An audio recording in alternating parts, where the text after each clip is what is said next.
Caleb, I wanted to say it yesterday, but I didn't. I just had the weirdest feeling, given the ebb and flow of this Tennessee basketball season, that they would play really, really well against Alabama. And I thought they would win. I thought it throughout the day, and I just got more cemented in that mindset. I'm not stunned by Tennessee. I think the upside of this team is still tremendous. And you saw some of that, reaching some of that upside last night. I'm not ready to say they're in the Final Four, but they have the ability to stand toe-to-toe with any team in the nation and get a victory, and that's what they did last night. Yeah, I have to give you credit. Just so people know, I don't run from myself being wrong. I brag when I'm right. I'll admit I was dead wrong. I thought Alabama would run away with it. I thought there was a matchup problem for Tennessee and their style. I missed one key matchup advantage for Tennessee, though, which is because of Alabama's frenetic pace, they're prone to turnovers. And playing against a team like Tennessee, which plays very aggressive defense, that's going to result in a lot of turnovers. And that's what happened last night. And so you're right. I have to give Tennessee credit. I'm a little less bullish on this win, though, than I think a lot of people, including you, are. This is the 8th time a number one team has fallen in college basketball this year. Alabama's not beating Alabama at number one. It just doesn't have the same feel that I think beating a lot of other number one teams in basketball have in years past, because even though they were number one, I don't think we all thought that Alabama was the clear-cut best team in the nation coming into the game yesterday. A wide open year. Yeah, totally wide open year. And there were still some issues that were plaguing Tennessee yesterday. I mean, they still shot 25% from three. They were also 10 of 18 from the free throw line at one point. They finished 16 of 25 because they hit a lot of garbage time free throws when Alabama was fouling to try to come back. And those are two things that, again, you get to March, you play a team that's shooting red hot. Again, Tennessee still hasn't proven they can hang with a team like that on a night in and night out basis. They got away with it last night because they forced a lot of turnovers. But what happens when you play one of those smaller teams that, they've played together for 4 years and they don't turn the ball over and they're just shooting the ball lights out in the game? I don't think this isn't a number one win it's not the most impressive number one win. I'm sorry. It's just not. No, you didn't beat Duke with Mike Krzyzewski. You didn't beat North Carolina with Roy Williams. You didn't do any of that. So, I mean, is Alabama suddenly one of the blue bloods of basketball? No, they're having a good season and a season that's wide open. Okay, so no, I don't think it's anything like that. And I'm not suddenly bullish on this team throughout the rest of the season. I want to be real clear.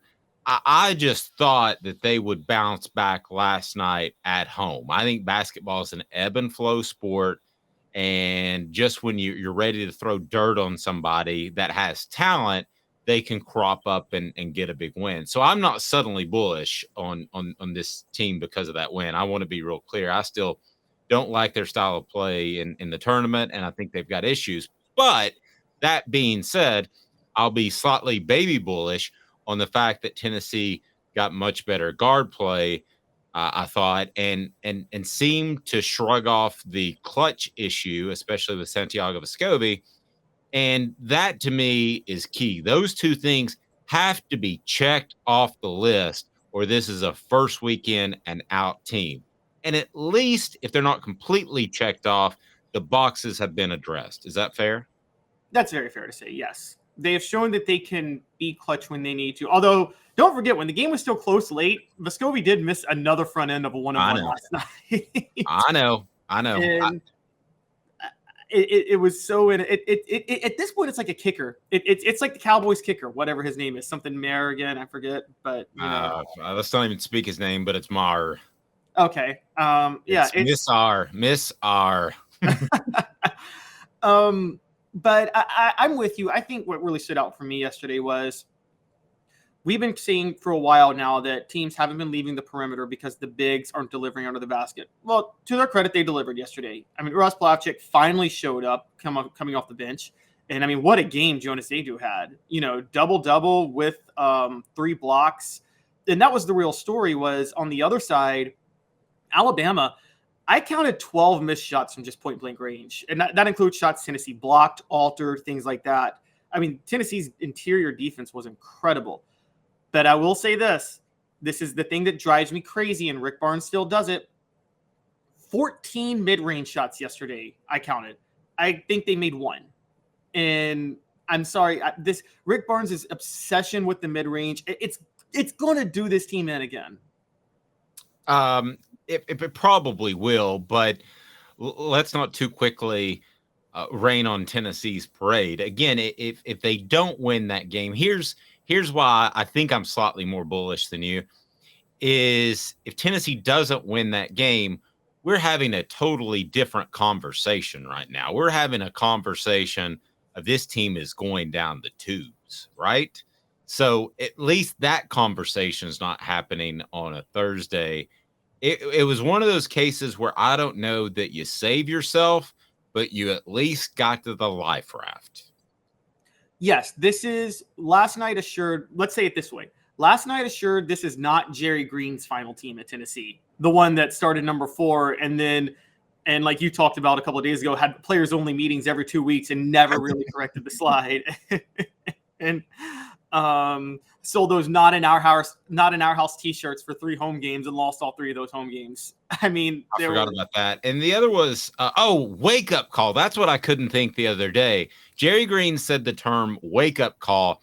That was a wake up call. That was a wake up call. This was a wake up call. That was a wake, but nobody ever got up. They kept hitting the snooze alarm. So Tennessee could have hit the snooze alarm last night. They didn't do that. They beat the number 1 team in the nation in Alabama. And again, I'm with you for the most part. And please go ahead and hit that like button, share. We appreciate that. We want to bring more people into the program. And also, if you haven't subscribed to this point, just do so. Caleb has all kinds of great videos online. Somebody asked about Tennessee baseball. We'll have a conversation with John Wilkerson on our YouTube channel if we don't already. Also, Cooper Mays and Jacob Warren coming up. But I agree with you fundamentally. I don't think this team is best suited for March, but that is exactly what Rick Barnes' teams are. But can this team beat Kentucky on this weekend? Yeah. Can they make a little run? Yeah. And if they get the right draw, I'm not ruling out a Final Four. I wouldn't rule out a Final Four for any team right now that has been in the top 10 consistently, because I think the field is wide open. So picking a Final Four for anybody this year is probably a long shot. Odds better than me, Caleb. But I wouldn't rule it out for any team that's been consistently in the top 10 this year because it's so wide open. Yeah, I wouldn't either. But if I were to do a bracket, because it's so wide open, I would stick with my principles on what I know happens in March. And so that would be like, if I'm doing a bracket, I'm not putting Purdue and Tennessee in the Final Four. I don't think it's impossible that either of them goes. I'm not putting either of them in, though. I'm going to tell you guys right now, I'm not putting – and they were 1-2 about 2 weeks ago.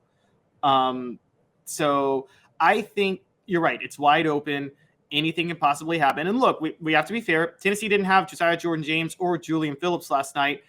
But, Dave, I got to ask you this. I'm starting to wonder – do you think Josiah James is like kind of like the Cedric Tillman of Tennessee basketball this year? It's like, it seems like when he's in there, and it's not necessarily his fault, but they're trying to readjust their offense to him being, or their whole style of play to him being in the game. And they seem to have been You're better. Right.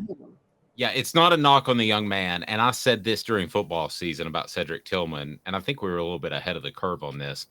But I just thought him coming back into the lineup created a disturbance, a disruption. And it wasn't Cedric Tillman's fault, and it wasn't Josh Heupel's fault, it wasn't Hendon Hooker's fault.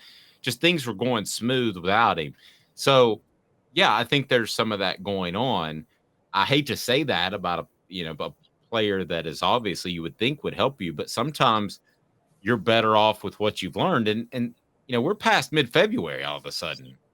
Caleb, this is not a team that needs to try to reinvent itself with an injured player that's going to come back into the fold. I mean, we're just 14 days, 12 days away from March. I mean, you can't be messing around anymore. Yeah, exactly. I agree. I think this is a problem in sports in general. A team is winning and winning and winning. And then there's this whole, it's going to be so great when they get this other great player back that's on their team. I'm like, not necessarily. That's not really how sports works. It doesn't work with players and it doesn't work with coaches. I mean, coaches is the obvious one. 1992 former Majors. I mean, isn't half the reason that 3-game losing streak happened because Tennessee was confused on which coach to follow when Majors returned from the former 3-0 start. Yeah, I think Johnny wanted to come back a little too quickly, too. That was part of the issue.